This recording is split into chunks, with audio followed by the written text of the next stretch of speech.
My lords, could I just mention one point which Mr. Fitzgerald addressed you on, and it's about the amount of judges in the Court of Appeal. Yes. I spoke to the Director of Public Prosecutions over lunch, and he said at the time there were either 4 or 5 judges who sat as Court of Appeal judges, plus, by invitation of the President, the Chief Justice. So he's available as long as the President invites him. So it's 6, basically it's 6 maximum, or it may have been 5 maximum at that time. The other point, may I just briefly, before I go to the cases... presumably you're also making inquiries about supposing the worst were to come to the worst, from your point of view. We were to be with the appellants on this particular point, but not with them on the resolving of it ourselves. Would it cause practical problems if we were to send it back to the Court of Appeal? Or could they find 3 judges with no previous involvement with the case? I'm not sure. I must admit, my lady, I didn't ask that question. But it might be worth doing so, Mr. Knox, because it's very unreliable to look as I am at the moment at a website. Yeah. And it's probably inaccurate. But were it to be accurate, it would suggest that there were 3 judges, none of whom would be able to be engaged in this case. Yes. And indeed only 3, plus presumably the law, plus presumably the, I suppose it'll be the, wait a minute, it'll be the President. Yes, and the Lord and the Chief Justice, so that would make 5. Yes. Yeah. Of course, we don't quite know what the position would be if you were to send it back. No. At that particular time, obviously. But my lady, in answer to your question, I'm not in a position to say there would definitely be, so to speak, 3 judges who have never had anything to do with this case in the past. Well, perhaps inquiries could be made in due course. It wouldn't have to be the case that they'd had nothing to do with it, simply hadn't decided any issues. Yes, well, I accept that, yes. Let's put it a bit strongly. Because I suppose the 3 who did sit in this appeal, if I'm wrong, would themselves all be taken to have had something to do with this case and having made a finding adverse. My lady, we will make inquiries. Can I just briefly summarise what I say before going to the cases? I say, as far as pure points of law are concerned, for instance, was Section 66 of the Evidence Act constitutional? I said there's no reason at all why the fair-minded man would have any perception of bias, because the same point was coming up again. If it had been a different case, one wouldn't bat an eyelid, and I submit it makes no difference, therefore it arises out of the same underlying facts. As far as the prima facie case point, I accept that was a point on the appeal, and that was a point which the judge himself decided. I make the following short submissions on that. First, the judge himself would not have been deciding on identical facts or identical evidence. I mean, the evidence would have come out differently, and indeed in some respects did. I mentioned in particular, Mr. Campbell, before Mr. Justice of the Appeal Isaacs, did not say that he'd identified Stubbs at the identification grade. So that's just an obvious difference. But there will, of course, have been differences in the way they gave their evidence. But I accept the substance might have been similar, but it's not identical. And I submit that's one important point. The second point is that the judge sitting on the appeal will be reviewing the original judge's reasons as much as anything else. How did he get to his decision? Did he act unfairly and so forth? Or was there material for him to come to that conclusion? Which won't necessarily mean that he is going to be taking into account his own reasons, which he himself relied on in coming to his conclusion that there was a prima facie case. Of course, there will be some similarity, but it's not the same, it's not exactly the same. There's no reason why a fair-minded man would say, oh, I don't think he's going to be able to go through that process unaffected by his own previous conclusions. The third point I would like to make is this. I do submit the submission that there was no prima facie case was a thoroughly weak submission. It was implausible. If I can just briefly summarise why I say also that is important. In the case of Stubbs and Evans, this wasn't just a case of an identifying witness, or in Stubbs' case, 2 identifying witnesses, Scott and Campbell, and in Evans, just Campbell. The really important evidence against them was the evidence of the police officers who respected to chase them down and found guns, or the evidence was, saw them place guns, in Stubbs' case, under a Honda in the car park, and in Evans's case, at a construction site nearby. And the casings from those guns, tests showed, were indeed matched. Sorry, casings found at the scene matched the two guns. So there was very strong circumstantial evidence against Stubbs and Evans. As far as Davis is concerned, there were two eyewitnesses, that's say Campbell, who indisputably picked out Davis at an identification parade, and Marcion Scott, who indisputably knew him. Even on Davis's own account, the two of them knew each other. So there was manifestly a prima facie case in all three respects. I do submit that when one is considering the question, what would a reasonably fair-minded person observe as a risk of bias, one thing he would take into account would be, well, is this a serious issue or not? If it's not a serious issue, he would say, well, I don't really think the judge is going to be, he's going to think to himself, well, I've determined this issue in the past, so I will determine it the same way again. It's such a bad point that anyone's going to come to this conclusion. And a fair-minded person would say, well, I don't see why anyone would worry about that. I see, my lords, you might say, well, that sounds a bit tough, but there comes a point at which I was entitled to say, am I really expected to recuse myself because this point's being run? It's a total non-starter in real life. And if your lordship's reviewing the point can say this was a non-starter, in my submission, it's something which you should take into account as to how a reasonably fair-minded observer would look at things. That's what I say in relation to the prima facie case point. In relation to the discretion to admit Scott's deposition in... Deposition? Deposition, because, of course, the judge had... Yes, it was in... He'd thrown out the transcript. So just looking at whether he came to the matter in the Court of Appeal, would a reasonably fair-minded person suspect he was unable to bring a clear mind to the issue? I respectfully submit no. This was limited to, if one goes to Scott's evidence, or rather his finding in relation to Scott, if I can go back to the supplementary record.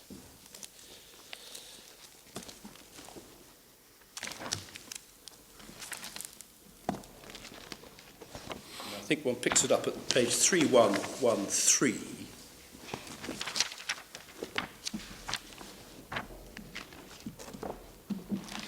I showed you this briefly, but it's about 4 pages, and essentially what he says is, I don't think the evidence in the deposition was that weak.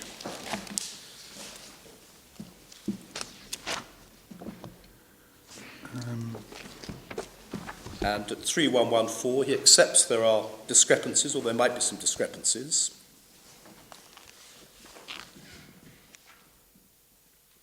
And he goes on to say, what I have to consider is the question of unfairness.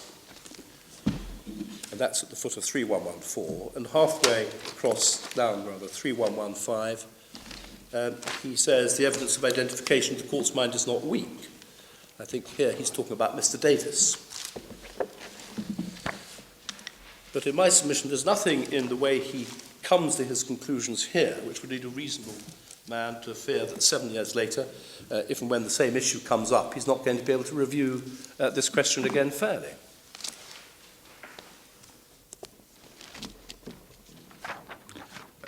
Have we got the whole of the deposition, Mr. Knox? I think we do. Sorry? It was read out, yes, it was read out in the evidence itself. I can't remember exactly. Yes, you're quite right, it was. It's in, I think, Court Bundle 1, I have a feeling. 194, that's right, thank you very much, somewhere around there.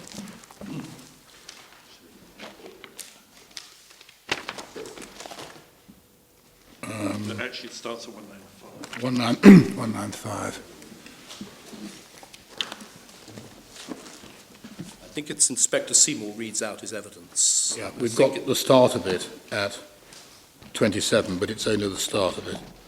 Oh, yes, there's an awful lot you have to get through before you get to the actual... I think it's 196 I'm just looking at. I think it starts there, is when he starts reading out the evidence from the magistrate's trial. Bottom of 195, Marcion Scott, line 28. Yeah. And it goes on for some time, I think.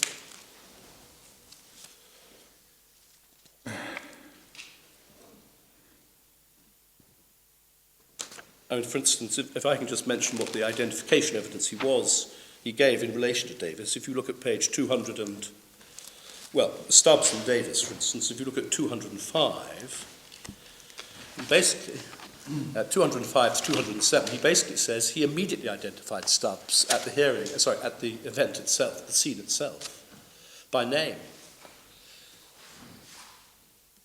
That's 205. What, line 16?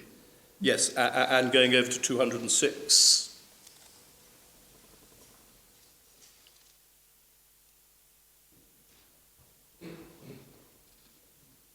Yeah. I think it's 206. He said, I told CID on the spot about Stubbs. And again, 207. I'm taking it rather quickly, my lords, but my lady, my lords, but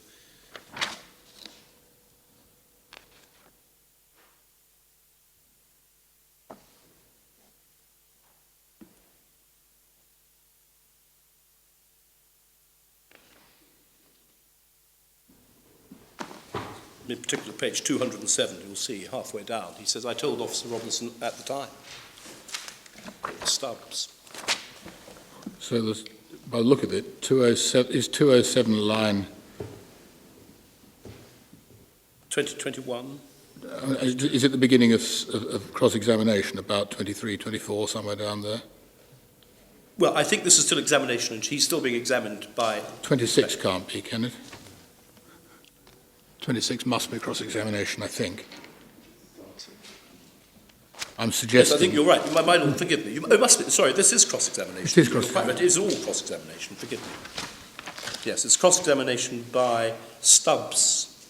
Stubbs' counsel, who at that time was Mr. Hilton. And that starts... So the deposition did have a reasonable amount of cross-examination in it, did it? Yes, the cross-examination begins... Oh, yes, it begins at the bottom of 200. Yeah, yeah. And it continues for some way. And he's cross-examined by Davis as well. Yeah. Cross-examination by Davis, I think, starts at page 210 or thereabouts, just looking at my notes. And it was by Davis himself. 210, line 6, Davis himself starts cross-examining. And basically, Davis's case was, you've just got it in for me because we had a fight beforehand. Yes. So, as far as identification is concerned, this was, Scott's transcript was obviously very powerful evidence.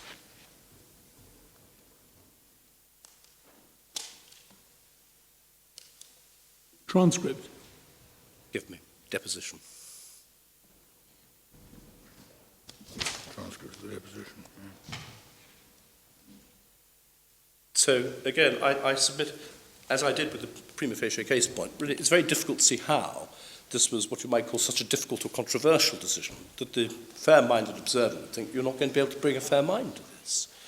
It's a fairly obvious decision. Now, I know your lordships might say, well, does that matter? To which I say, it does matter.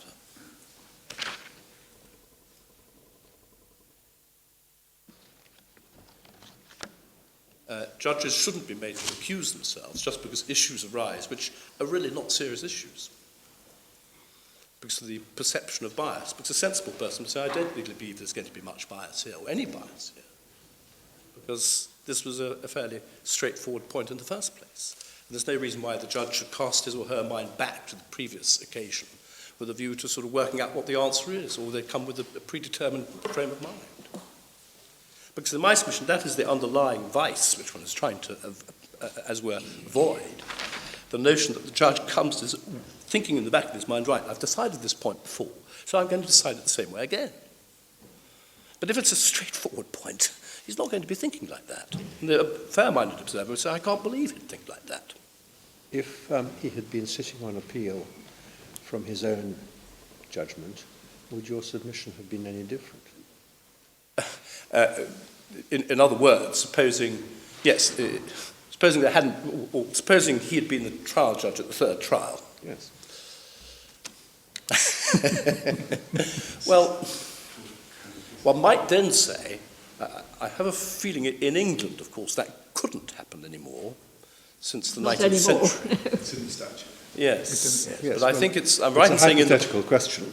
in the Bahamas, I think I'm also right in saying it could theoretically. I think there, as well, in theory, it could happen. But I mean, your submission would have exactly the same force or lack of it in that situation, wouldn't it?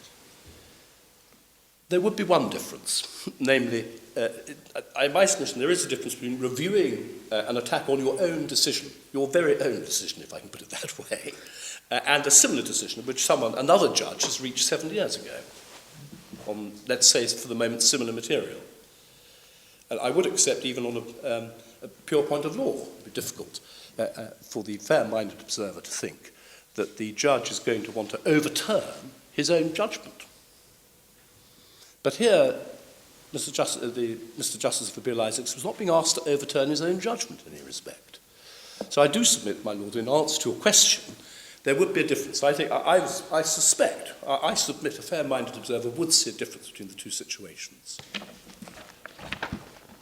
Because if it's an appeal against his own judgment, he's never been asked to say, I got it wrong.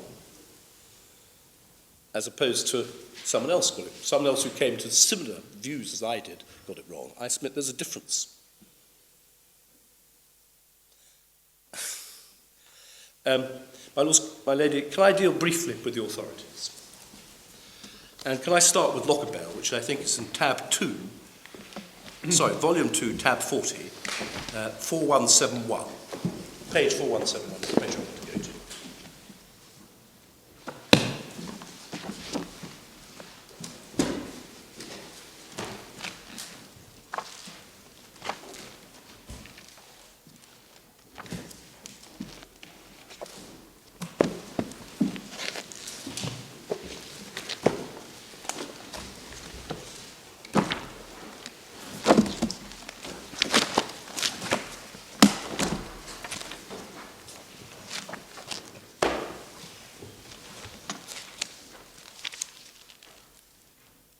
And I just want to go to paragraph 25 at 4173 in tab 40, where Lord Bingham's Master of the Rolls says it would be dangerous and futile to attempt to define or list the factors and so on. But, my lady and my lords, what I do submit is, here, the sort of things which a fair-minded man would not be too concerned about. One can see the second sentence. We cannot, however, conceive of circumstances in which an objection could sound to be based on the religion, ethnic or national origin, gender, age, class, means or sexual orientation of the judge, nor at any rate ordinarily on the judge's social, educational, or service employment background or history, nor on the member of the judge's family, nor on previous political associations and so forth, and then more pertinently, nor on previous receipt of instructions, I'm down near D now, previous receipt of instructions to act for or against any party or solicitor engaged in a case before him, membership of the same inn and so forth. And I think amongst this, there's also a reference to decisions on points of law. But when you go to look at the contrast, well, my lady, you can see that's obviously a quite different type of case from this case.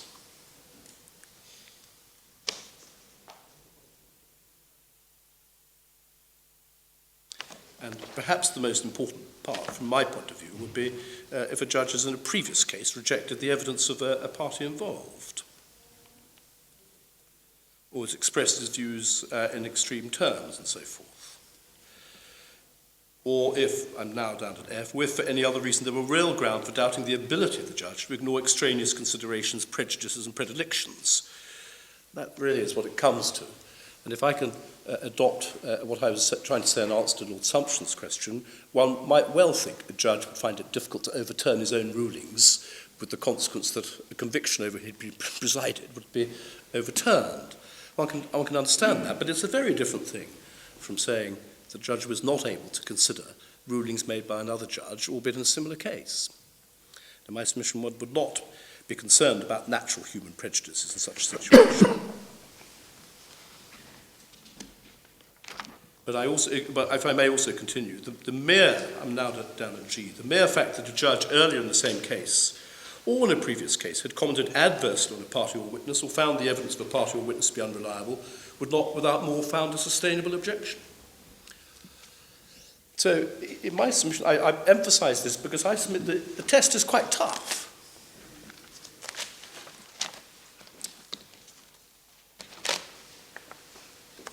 And I submit that's borne out by the authorities, which my learned friend took you to, which I submit when you look at the nature of the cases, one can understand why the courts came to the decision they did, but why they don't particularly help in my submission in this case.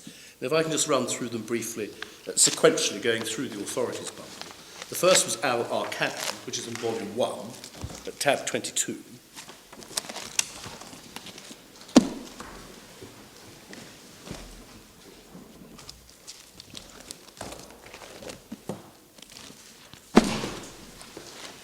And this was, I think, a case in which Mr. Justice Andrew Smith was asked to recuse himself from hearing a contempt application after he had made some pretty serious findings against the same defendants in the same proceedings. And one could pick it up, paragraph 36. I feel sure you've got a... Sorry? I feel sure you've got a page, electronic page reference to it. Oh, I'm terribly sorry, 3871. Thank you. And para 36, 3871, he concludes, I should recuse myself. I have not simply expressed views about issues that will arise on the committal application and witnesses who might well give evidence when it's heard. My judgment goes beyond that. My views about the credibility of the witnesses were detailed and specific, and I've reached conclusions adverse to the claimants, not only on some questions that might arise on the hearing of the committal application, but on issues that are likely to be crucial and possibly on all the real issues that will arise.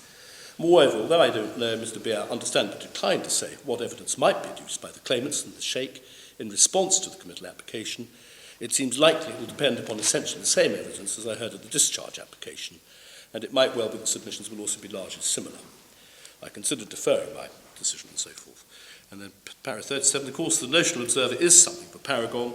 Not only is he fair-minded and impartial, but he's diligently educated himself about the circumstances of the case. Here he has taken to know that I myself first invited parties to consider whether I should hear the committal application when it was listed.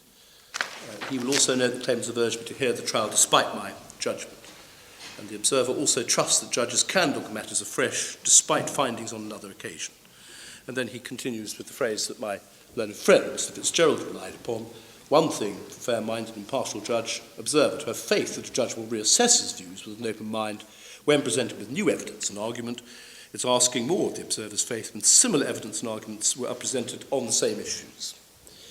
And I submit we're much more in the former category of case than the latter. And one can easily see why, if you've made stinging findings about a witness's credibility, it's going to be very difficult for you, let alone any observer, to think you're going to bring a fair mind to questions of credit from the same witness on similar issues. Just moving through the bundles, going to Authorities Bundle 2, tab 38. This is the Australian case, the Supreme Court of Australia, the High Court of Australia's decision in Livesey. The relevant passage I wanted to go to is at the foot of 4127. I think my learned friend took you to the passage at 4126, foot of 4126. But right at the foot of 4127, necessity and the extraordinary case of Lewin make it impossible to lay down an inflexible rule. Each case must be determined by reference to its particular circumstances. It is, however, apparent that in a case such as the present, where it's not suggested there is any overriding consideration of necessity, special circumstances or consent of the parties, a fair-minded observer might entertain a reasonable apprehension of bias by reason of prejudgment. If a judge sits to hear a case at first instance, after he has in a previous case expressed clear views about either a question of fact, which constitutes a live and significant issue in the subsequent case, or about the credit of a witness whose evidence is of significance on such a question of fact. The consideration that relevant question of fact may be conceded, or the relevant person may not be called as a witness, if the particular judge sits, would not, of course, avoid the appearance of bias. To the contrary. But again, my lady, again, we have a situation where what is being said is, of course, it's rather different if you've made a finding against a particular witness.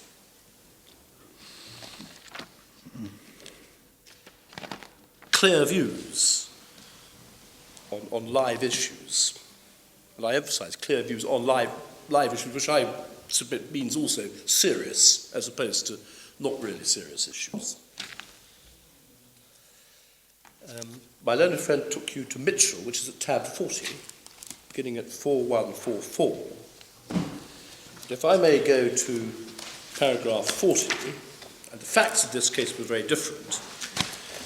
There was a preliminary report which made stinging findings, but albeit this was not meant to be the final report, against, I think, a former Prime Minister. And one can pick it up at paragraph 40. Sorry, Oh, that's the wrong page reference. wrong reference, I'm afraid. Sorry, 42. Must be 4244. Do forgive me. Yes, it begins Tab 42. begins at 4228, tab 42. 42, thank I you. do apologise. Tab 42 begins at 4228.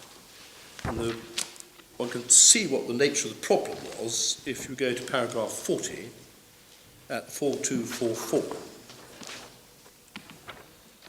In paragraph 40, the board sets out the nature of the question that has to be asked. And then 41 is the problem. The problem here was that the Court of Appeal, as the Court of Appeal put it, the Commissioner's interim report was replete, as the judge noted, with strong and colourful language, and that it was true that the Commissioner used the decisive language of a concluded finding. The extracts from the interim report set out above strongly support those conclusions. However, in the opinion of the board, the Court of Appeal was wrong not to go on to hold that the fair-minded observer test was satisfied. In the opinion of the board, the fair-minded observer would conclude that there was a real possibility that the respondent had made up his mind, that the appellant was at the heart of the wrongdoing which led to the project and its collapse. So again, you have, in this case, a report where anyone would draw the conclusion that the maker of the report has made up his mind adversely to the subject of the inquiry. The next case, I think, just going through the bundle sequentially, is at tab 51. That may be, I think, volume 3. Yeah. And this is the Procurement decision. And I just want to ask you, it may be simplest, my lords, just to read the head note to yourselves, and I'll just make a comment on it, so you can see what the nature of the issue was, which led to the comments that the court later made. Page reference, please. 4585. Thank you.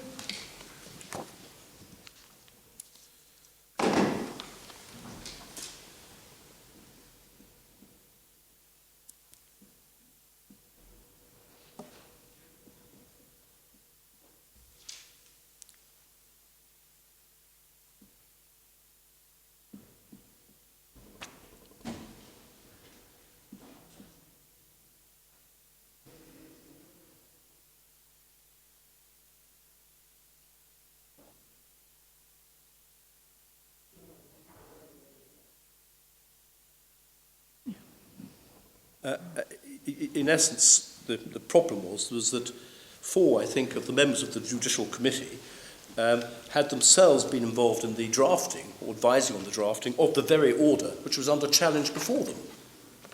So it's hardly surprising. It was thought, well, if you advised that this was such a bright idea in the first place, you're not likely on a later appeal to say what a bad idea it was. Well, that's not so surprising. Well, they'd also given legal advice, advisory opinion on precisely the issue which was... Yes. Yeah. So, my Lord, I would submit that's closer to the example Lord Sumption put to me, namely, what about an appeal against your own judgment? One can see, in my submission, one can see a difference. It's because your own work is under attack, inevitably, on an appeal. So inevitably you'll want to defend your own, what you might call, hard work. It's quite different if it's someone else's work. You get the same point at paragraph 45, where you see the reasoning near the end of this part of the judgment.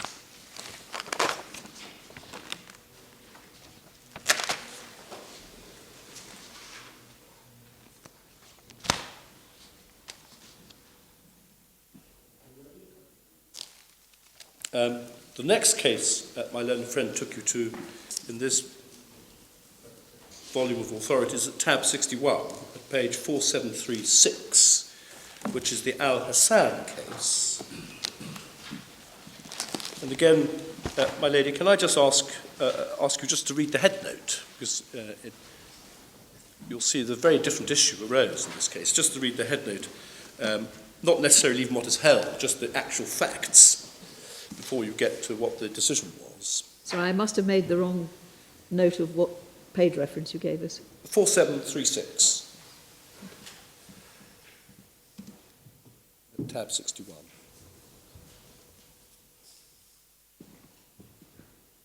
I thought it rang a bell. Sorry? I thought it rang a bell. Yes. Ah. Well, A fairly memorable fact. but when you look at the nature of the facts in that case, again, it's not surprising. There's an appeal to the Deputy Governor against an order, an appeal by prisoners against a certain order, and the Deputy Governor himself had at least acquiesced in the making of the order when it was made by the Governor. It's really like the Proctor case. You can see why in those circumstances there's obviously an appearance of bias, because the Deputy Governor had some part in the making of the order in the first place, against which the prisoners were appealing. The next tab is Sengupta, which I think Mr. Fitzgerald took you to. 4752 is where it starts. I would just like to go to a passage which I think he may have taken you to, but if I may just remind you of, at 4769.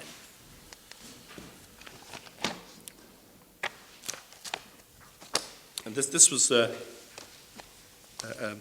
problem in this case was what is the position of judges hearing renewed applications for permission to appeal when they themselves are the ones who turned it down on paper in the first place. And if I can just ask you to look at paragraphs 32 to 34, in my submission, again, it's in shorter terms, but it's drawing the sort of contrast which you see in Locker bail.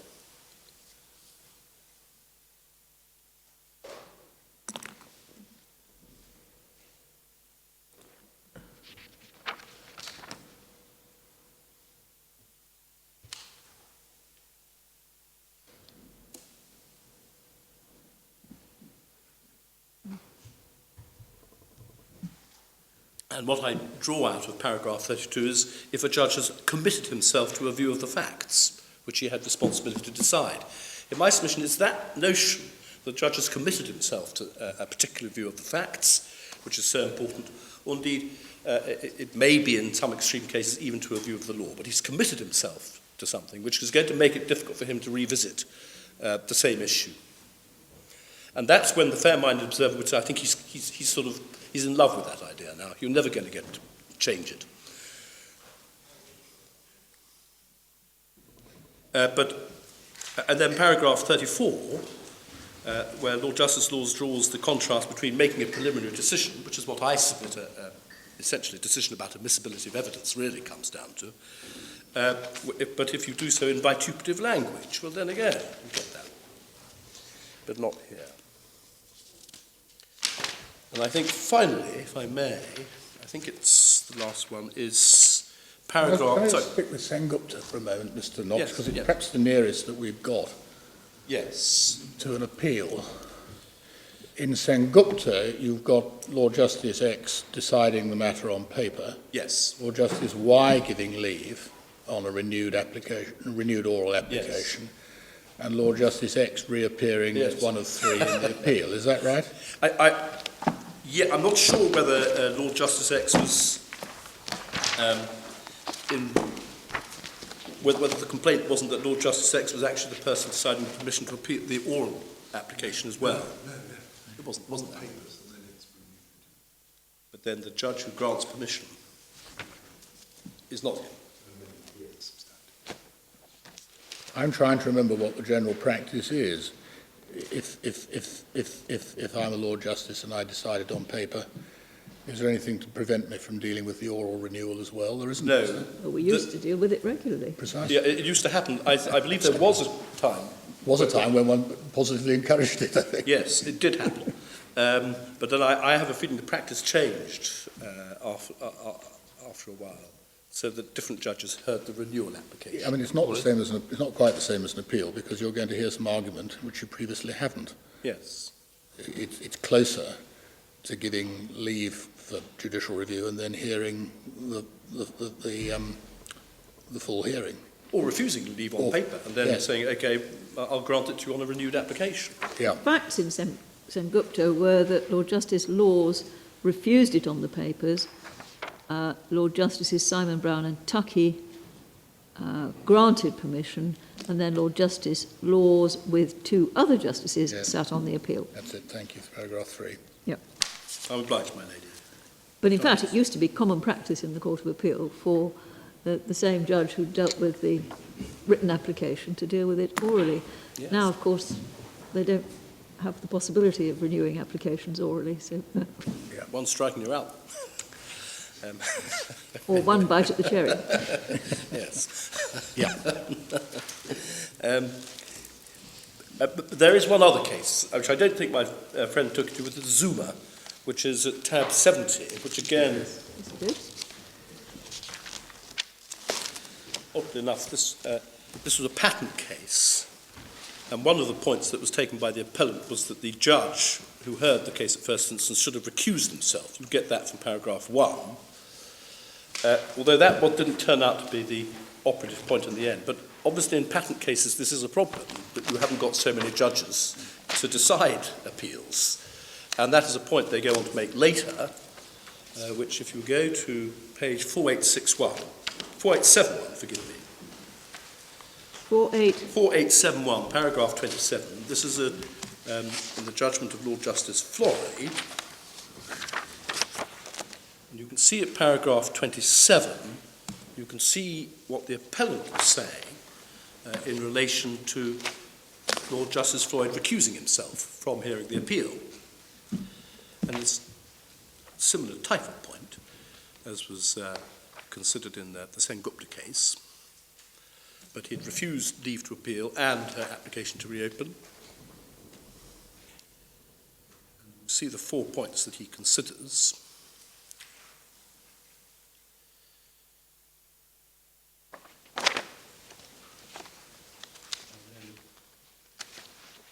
Paragraph 28, he notes that the court had rejected those arguments, but then paragraphs 29 and 30, you can see how the court puts it there. Perhaps I can ask you to read those paragraphs to yourselves.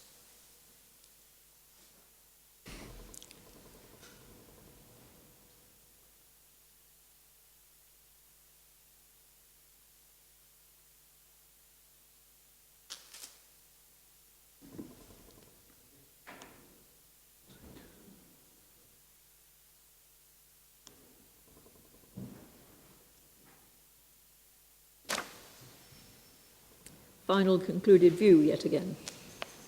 Yes. Now, I accept none of this is bang on point. You could sort of say somehow this case straddles these cases. It's somewhere in the middle.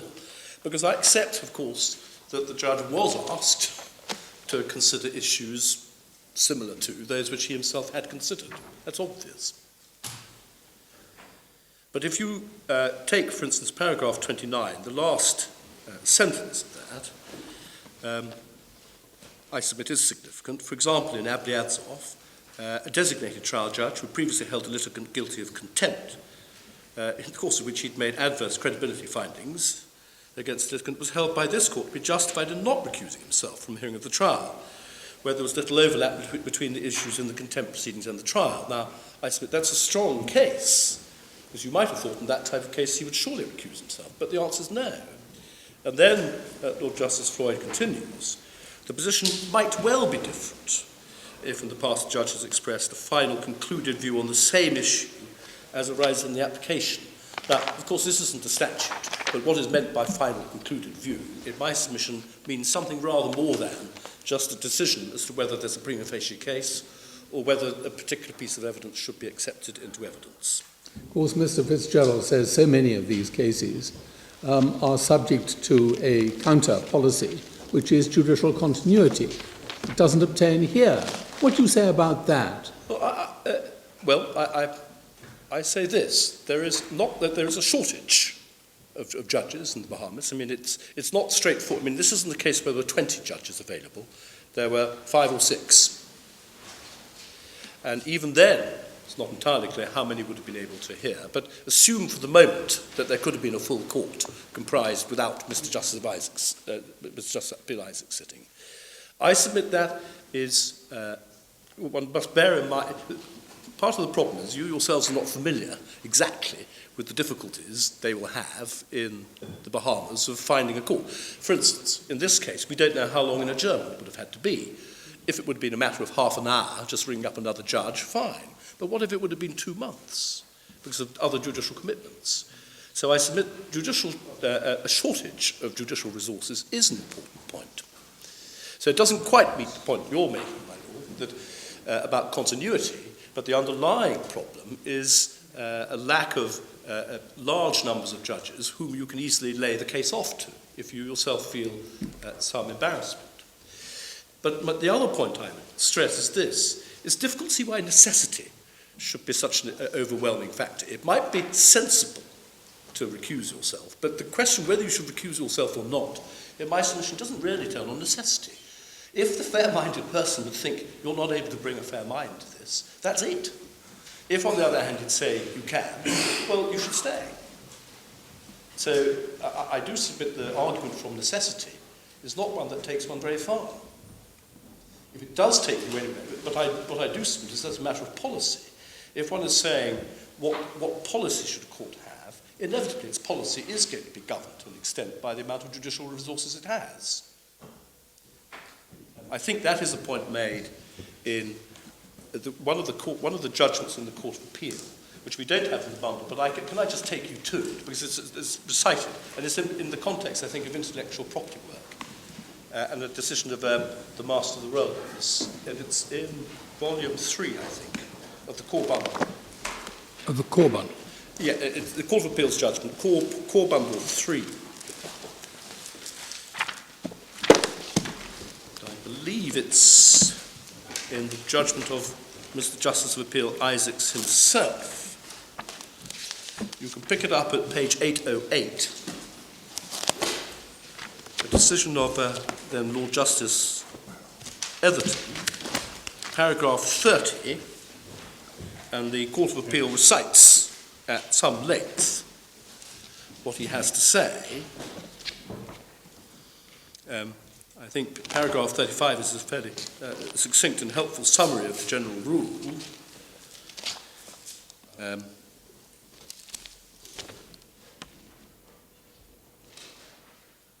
But going on to paragraph 39, Lord Justice Etherton talks about the precautionary principle, i.e. better safe than sorry, and recuse yourself if there's any question of doubt. And he goes on to consider that in paragraphs 39 and 40. If I can just ask you to read those to yourselves. Yeah.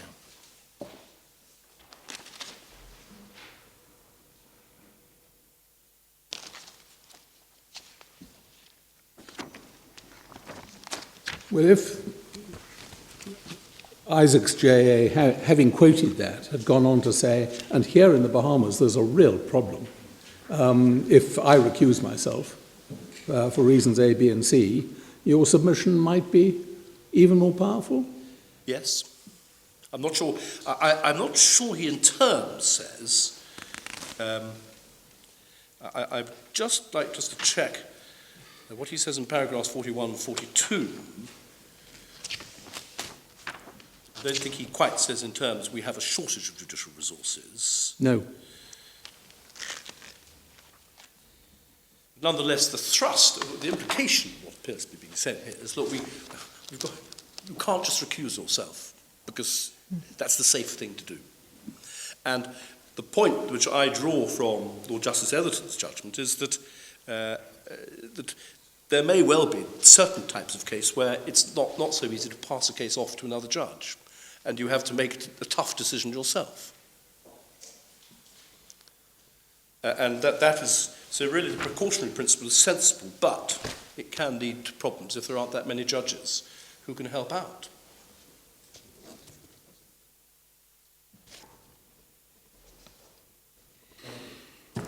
So, my lords, those are my submissions, and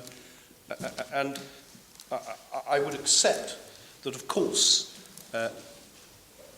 this is a case which is not on all fours with any other case that's been decided, but I do also submit, I come back to where I started, that the real, if you are with me in saying that the judge could have reheard the trial, why can he not, given the nature of the findings he made and the nature of his comments in making them, why was he disqualified, which essentially comes down to, from hearing the appeal? And I submit there's no good reason for saying so. Well, one reason might be said to be that as the trial judge in a criminal trial, he's not actually deciding the case, whereas as a member of an appellate court, albeit that he's got two people to keep him in order, he nevertheless is party to the decision. Yes, I would accept that as a difference, but why would the first... You have my... But yes. I submit it doesn't make... I submit it doesn't, it's especially because if one accepts he can rehear the trial, he will be making determinations on admissibility of evidence which are almost identical to the ones he's made in terms. But no one would object to that. So if one takes that as the starting point, I submit, at least in relation to findings like this, there's no reason why he cannot sit on an appeal from another judge's judgment, or another judgment over which a trial judge presided. Obviously, it's the jury's judgment. And have you got any observations to make about, should we be against you on this, as to the proper way of disposing with the matter?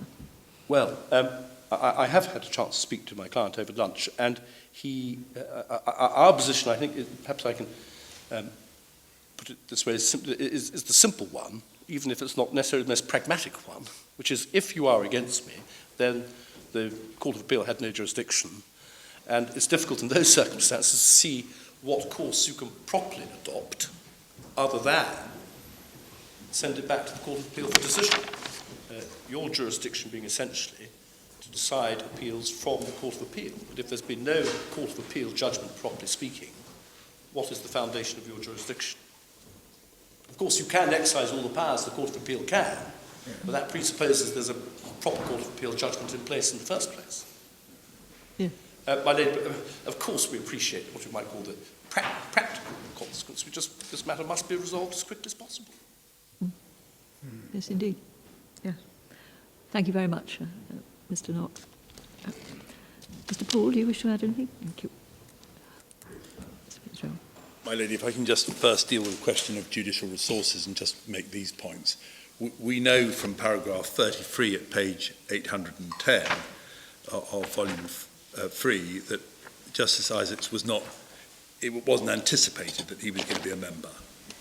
We also know, secondly, that when the panel reconstitutes to actually hear the hearing, Justice of Appeal Adderley is no longer part of it, and Justice of Appeal Crane Scott is. So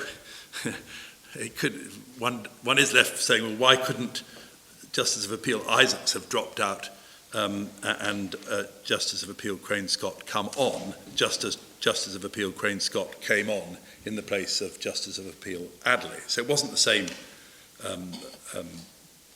panel that actually heard the substantive appeal after the ruling on bias. Thirdly, we make the point that it was no part, as my Lord Wilson put, no part of the reasoning of either Justice of Appeal Conte, the former Chief Justice of Belize, or of Justice of Appeal Isaacs, that there were limited judicial resources. Not only that, but this is our fourth point, it was no part of the case put for the respondents, because we would have wanted to deal with this if it was going to be put on the basis of judicial resources. And so and moreover, it's inconsistent with their whole position, which is, if we're right, the matter should go back before a fresh panel. They don't say that's impossible. They never have. And so we respectfully submit that judicial resources point is not a well-founded reason for for justifying the judgment of the Court of Appeal that Justice of Appeal Isaac should not recuse himself, or for ruling that it was inappropriate for him to recuse him, not to recuse himself. Really the first point is, as members of the board have put to my learned friend, this is an appeal, and I suppose if one's asking oneself, what would the reasonable and well-informed observer say? First of all, they say, well, this is an appeal. Well, what's the point of an appeal? The point of an appeal, as my lords and my lady have observed, is that there is a fresh look by a fresh panel at decisions taken at first instance in the course of the trial. And the reasonable and well-informed observer says that the purpose of an appeal is to take a fresh look, untainted by any predisposition to support the rulings of the trial judge, and we would say also untainted by having already reached similar rulings on the same point in an earlier trial. And that's why, just if one asks oneself, why does this just look wrong? The answer is because the well-informed observer, first of all, says, well, what's the point of an appeal? It's a fresh look by an independent new panel that hasn't made these type of decisions before to see whether they're right. And that's not what happened here. And then also because it should be untainted by earlier, and they were concluded adverse decisions. They may not have been adverse decisions of guilt, but they were in themselves concluded adverse decisions. I respectfully referred the court to my reply and to the series of decisions and their equivalents with the Court of Appeal, the Section 168 ruling on the deposition, which is at page 3, Roman 1, the declining to exercise the discretion to exclude Scott's deposition. Now, again, my learned friend has gone back to the, we respectfully submit, bad old point. Well, he'd have to rule that way anyway. But there is one precious safeguard against putting in the evidence before the jury that was heard at an earlier trial, when you simply don't get the opportunity for the jury to observe the demeanour or for the jury to hear the person cross-examined before them. And that is the exercise of the fairness jurisdiction. It's recognised in common law in the case of Hall, it's recognised in the case of Scott by your Lordship's board. That is a precious safeguard. There will be a discretion exercise to see whether it's fair. You can't just say, well, it's obvious it's not unfair, and therefore doesn't matter that he's decided that very issue before. The precious safeguard ceases to be a safeguard if that very issue has been decided by that very judge on similar facts adverse to the appellants. You just don't feel you're going to get, and justifiably don't feel you're going to get a fresh look at this point. Is it prejudicial? We respectfully submit that there were substantive points there, particularly some of the things that were in the deposition that were not edited out were deeply prejudicial. And how do you assess demeanour on a doc identification? There are numerous other points that can be taken on that. And then he permitted the doc identification. John Campbell, my learned friend, took you to it, and really his submission was, well, judge had to rule that way. But again, we submit it was a really important point whether to permit that doc identification or not. Counsel for the prosecution, as you've seen, was gearing up to justify it. Counsel for the defence was saying, I object, this is an outrage, I want to make submissions. And the judge just said, go ahead and do the doc identification. Now, we say, if that judge then is sitting on appeal on the very issue, should John Campbell's doc identification be allowed, the reasonable and well-informed bystander would say, he may not come to that with an open mind. He may well be influenced by the approach he took in the earlier case. And we do submit that if again, I'm not going to take you back to it, but my learned friend took you to the page, it's pretty dismissive, the approach that was taken at page 3193 to 3195. My lady, that's the dark identification. Then he ruled that the first appellant's interview was admissible and declined to edit that interview to exclude reference to the third appellant. A very important point.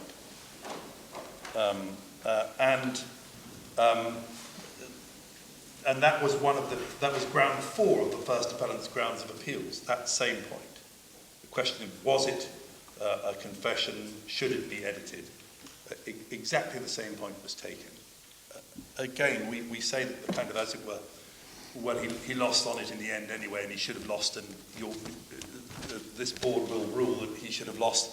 It misses the whole point made by Lord Bingham in the Miller and Dixon case and by Lord Brown in the Al Hassan case. That is to say, you don't say, well, we don't think it's a very good point. It's, as my Lord Lloyd-Jones said, it's a point about appearance.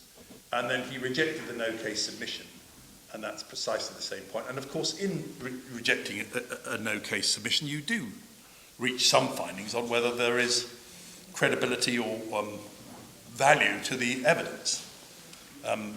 So we say, on all those grounds, if one goes through the points that my learned friend went through in terms of the actual rulings that were made, they were such as would lead a well-informed observer to feel that there was a real risk that he would reach the same views on the same points on appeal, and that therefore there wouldn't be a fresh look.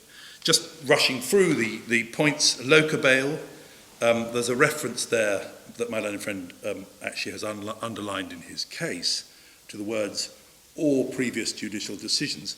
What Lord Bingham clearly was indicating there was you don't sort of say, well, this judge usually rules against prisoners, so he can't hear a prisoner case.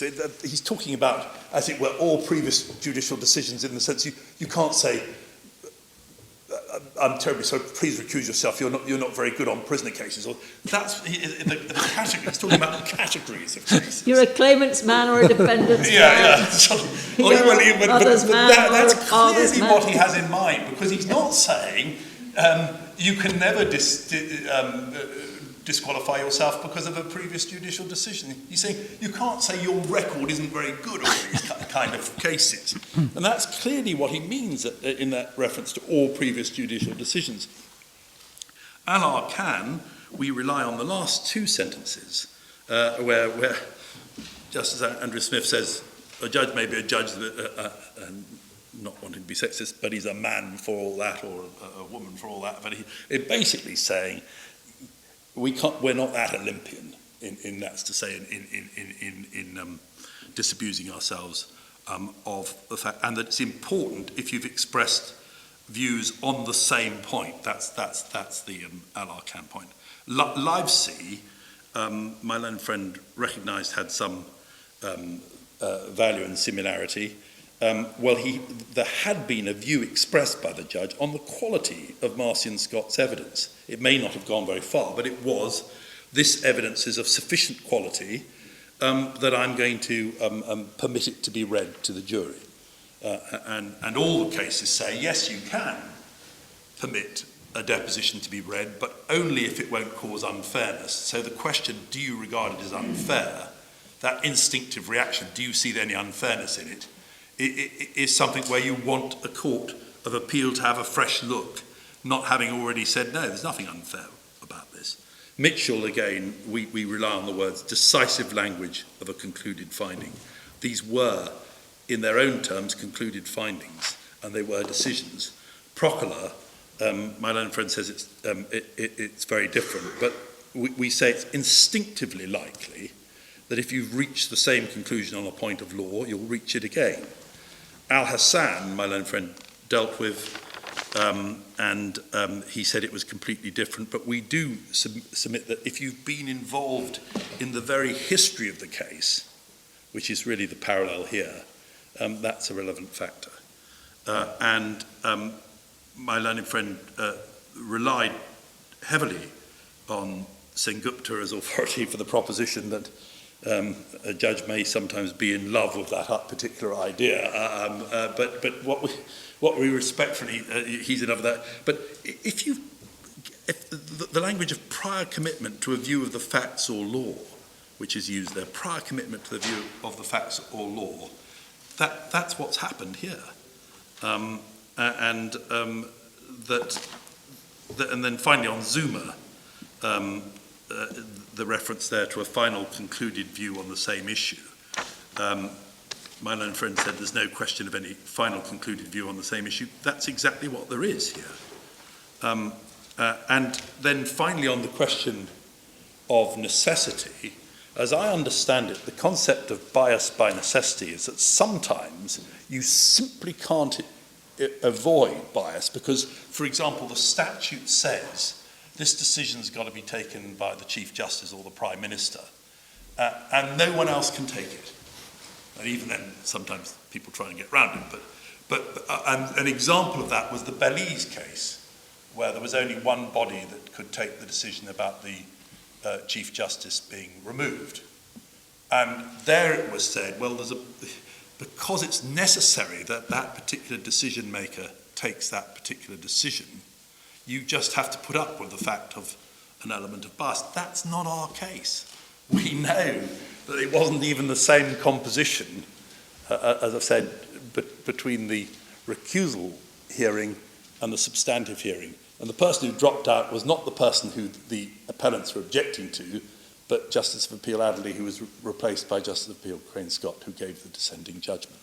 So those are, and my lady, I've made my submissions on the final point about limited judicial resources. We respectfully submit, coming back to it, it just does look wrong, and a reasonable, informed observer would be right in concluding that this is not what appeals should be about in this type of case. My lady, those are my respects. Could I just ask one thing, Mr. Fitzgerald?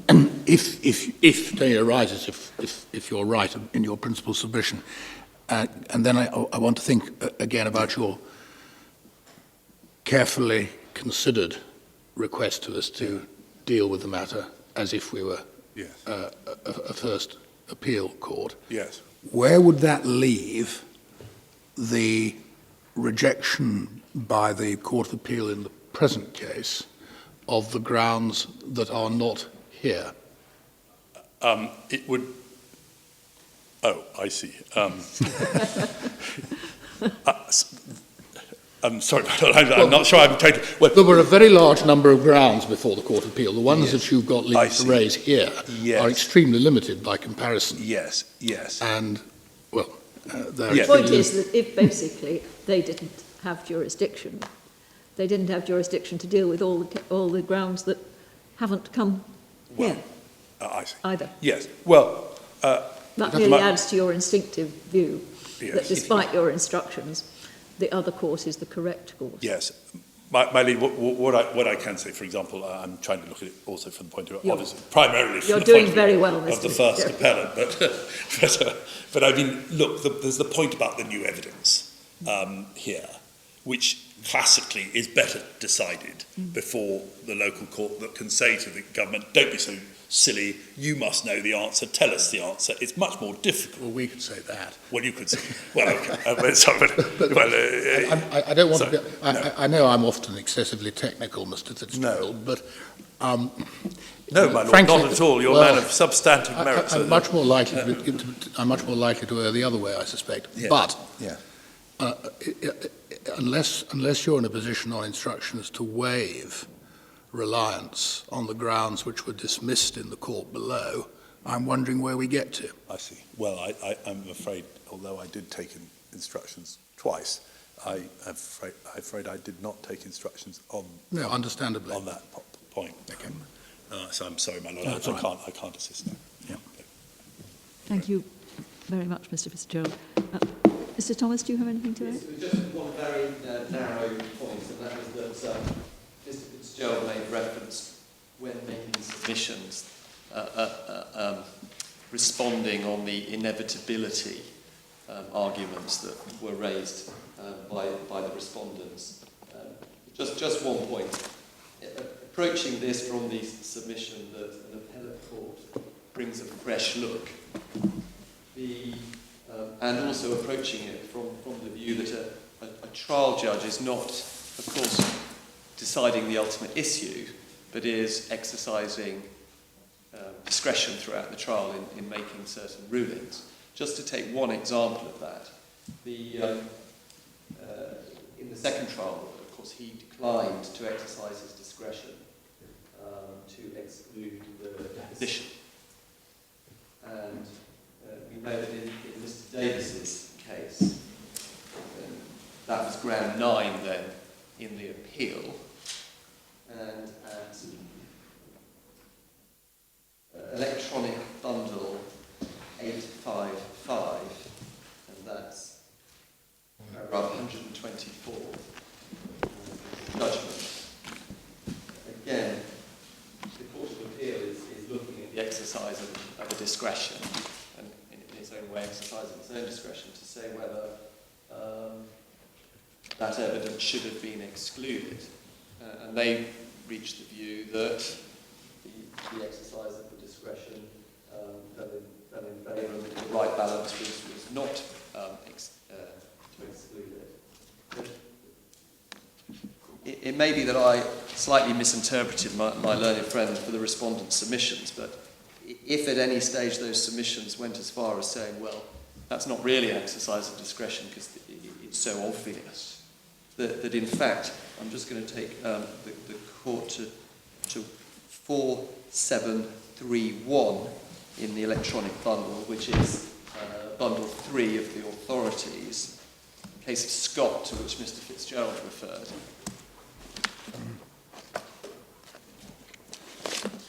Bundle 3 of the authorities.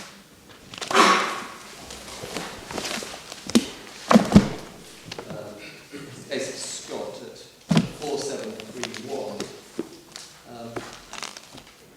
and at C to D on that page, the deposition has of course been scrutinised by the judge to ensure it does not contain inadmissible material, such as hearsay, or matter that is prejudicial rather than probative, and any such material should be excluded from the deposition before the judge of the jury. It goes on to say, provided these precautions are taken, it is only in rare circumstances that it will be right to exercise the discretion to exclude the deposition.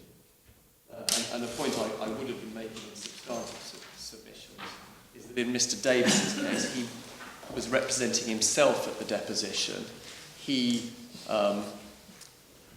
cross-examined in extremely prejudicial, bad character material relating to previous firearms and violence on his behalf. And that is the sort of thing that should have been scrutinised, particularly in circumstances when the transcript of the evidence went in the actual evidence that was given in court by Mr. Scott when he was cross-examined at trial, a completely different cross-examination emerged. The point being this, that is an example of how there was an exercise of discretion taken at the second trial. That the same exercise was seen being by the judge in the Court of Appeal in circumstances where there is at least a robust alternative argument. That's all I have to say. Thank you very much indeed, Mr. Thomas. Mr. Cooper? Just briefly, if I may. On behalf of Mr. Evans, there were a number of final concluded views expressed by means of judicial rulings, and you have the example of ground 3, the permissibility of Campbell's doc ID as a sole identification evidence against Evans, and I've taken you to the relevance of the no-case ruling on that point already, where certain factual mistakes were made by Mr. Stubbs when he was sitting as a trial judge on that point. There's ground 6 that he erred in refusing to edit Mr. Stubbs' interview as evidence against him. Ground 7, the no-case ruling, which Mr. Fitzgerald has already referred to. Ground 10 has the trial judge erred in law by failing to accurately and properly summarise the grounds case against the appellant for the jury. Now, that is one of the grounds upon which the board granted leave to appeal, and which is before this board. And finally, of relevance to this submission, is ground 14, that the trial judge erred in law by willfully refusing to fully summarise the appellant's case for the jury. In other words, the key aspects of Mr. Evans' defence case were simply not summarised to the jury, and key directions were omitted. Now, that's another ground on which this board granted permission to appeal. And only with respect to one of those grounds does the respondent contend that a bad or implausible point was taken, namely with respect to the prima facie case ruling. There are separate submissions to make in relation to that if I need to. There was a clear conflict of evidence from the custody officer, Inspector McClure, who roundly contradicted the evidence of the police officers in terms of who brought Mr. Evans into the police station and whether or not a gun was brought to the attention of the custody officers. There were important ways in which the evidence of the police officers was shown to be inherently unreliable, and thereby Mr. Justice Isaacs, as trial judge, would have been performing an assessment of the credibility of those witnesses.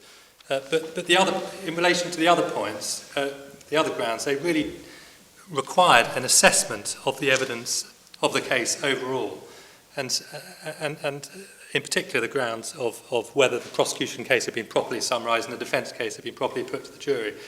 And I do submit that there must be a real risk of Mr. Justice Isaacs being influenced by his recollection of the same evidence and the same issues of law that he heard and determined at his trial, which lasted as long as 3 weeks of court time.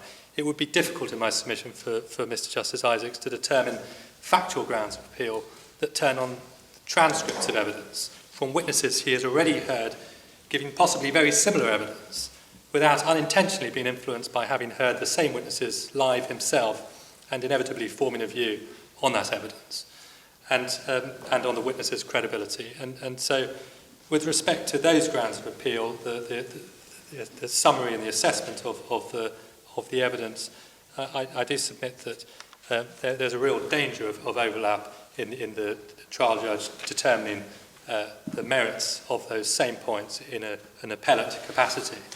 And finally, I contend that Mr. Justice Isaacs, in his appellate capacity, cannot have avoided forming some view and assessment of the witnesses who were tested by different counsel for Mr. Evans and Mr. Davis on different days during the course of his trial. And there would have been a risk of him mixing his impressions and his assessments of those witnesses at the time with the transcript, albeit perhaps unintentionally. And so, in conclusion, there has to be a real risk that the judge's own assessment of the evidence would have had some influence on his successor trial judge's approach to the same witnesses and evidence when redetermining these same points in the Court of Appeal. Unless I can assist my Lady, my Lordships further, those are my submissions. Thank you very much indeed. Well, we'll obviously have to adjourn briefly to begin with to see where we stand on this. So we'll return as shortly as we can, in case you have to go on with the case.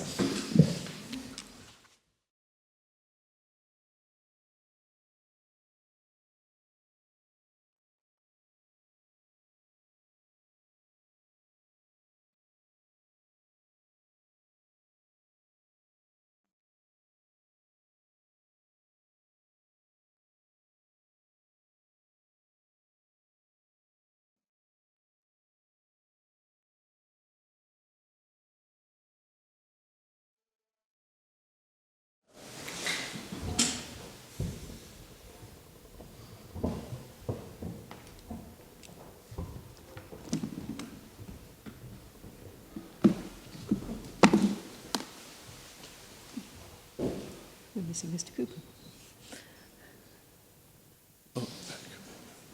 We were advised that the court was ready, but I'm so sorry. we seem to be missing Mr. Cooper. Oh. Yes, my lady. I saw him a moment ago. Oh, there he is. Oh, yes. He's just here.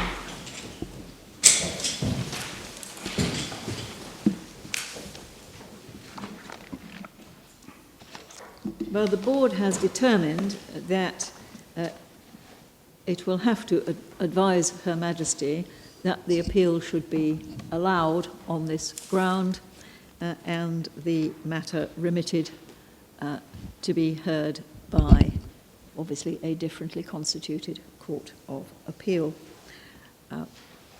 We will, of course, provide further reasoning to persuade Her Majesty in due course, but it was clearly essential that we announced that decision now so that arrangements can be made as quickly as possible for the appeal to be heard in the Bahamas. Mr. Fitzgerald? Thank you very much, my lady. There is an application for costs. I don't know whether I should make that in writing or... Make it in writing, just in case there's something to be said.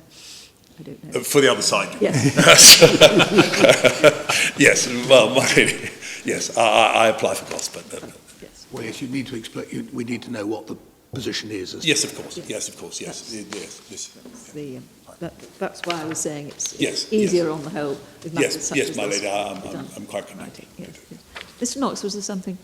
Well, entirely sure what Mr. Gerald's stance are.